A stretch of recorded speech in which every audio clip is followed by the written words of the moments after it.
अस्सलाम वालेकुम। आज की एक छोटी सी वीडियो में मैं आपको एक छोटा सा पैगाम दूंगा। पैगाम ये है कि मुझे दोस्त अहबाब ने दो चीज़ों के बारे में बताया और वो मुझे बहुत अच्छी लगी, तो मैंने सोचा वो आपके साथ शेयर करूं। तो उन दो चीज़ों के बारे में मैं आपके साथ शेयर करने लगा हूं। वो दो चीज़ें कौन कौन सी हैं इसके बारे में आज हम बात करते हैं। तो नंबर वन, हराम की कमाई।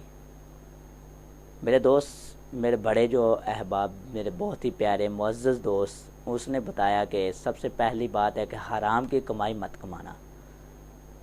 मुझे वो कहता, मैंने कहा हराम की कमाई का मतलब क्या, आप हराम की कमाई बता सकते हैं? तो उसने मुझे बताया कि ये बात हमेशा याद रखना, जिस घर में हराम की कमाई आती है तो इस घर में कभी खैर व बरकत नहीं आ सकती। इसलिए हमेशा खुद से और घर से दूर रखना।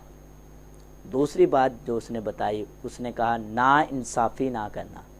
मैंने कहा ना इंसाफ़ी क्या मतलब क्या है? तो उसने कहा कि किसी के साथ भी ना इंसाफ़ी मत करना, छोटा हो बड़ा हो, कोई भी ऐसा शख्स हो, उसके साथ आपने ना इंसाफ़ी नहीं होने देनी।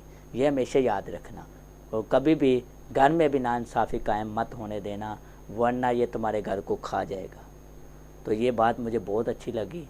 तो मैंने कहा यही मैं एक छोटी सी वीडियो बनाकर अपने व्यूवर्स को भी बता दूं कि दो चीज़ों से आप हमेशा बाज रहना। एक, हराम की कमाई ना कमाना, यानी कि ऐसी कमाई जिसके अंदर बरकत ना हो, हलाल का पैसा ना हो। और दूसरा, ऐसा काम जिसके अंदर इंसाफ ना हो। तो ऐसी चीज़ों को आप कभी भी मत करना।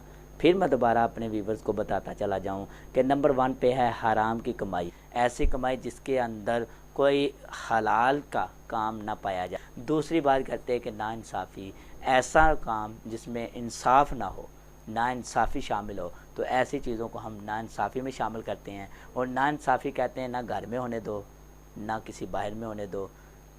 आप हमेशा इंसाफ के साथ चलोगे तो इसमें खैर और बरकत आएगी।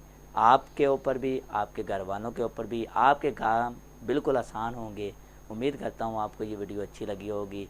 अगर अच्छी लगी तो इसको लाइक करें, शेयर कीजिए और मेरे चैनल को भी सब्सक्राइब करें। मिलते हैं नेक्स्ट अच्छी सी मोटिवेशनल टिप्स वीडियो के साथ। इजाज़त दीजिए। अल्लाह हाफ़िज़।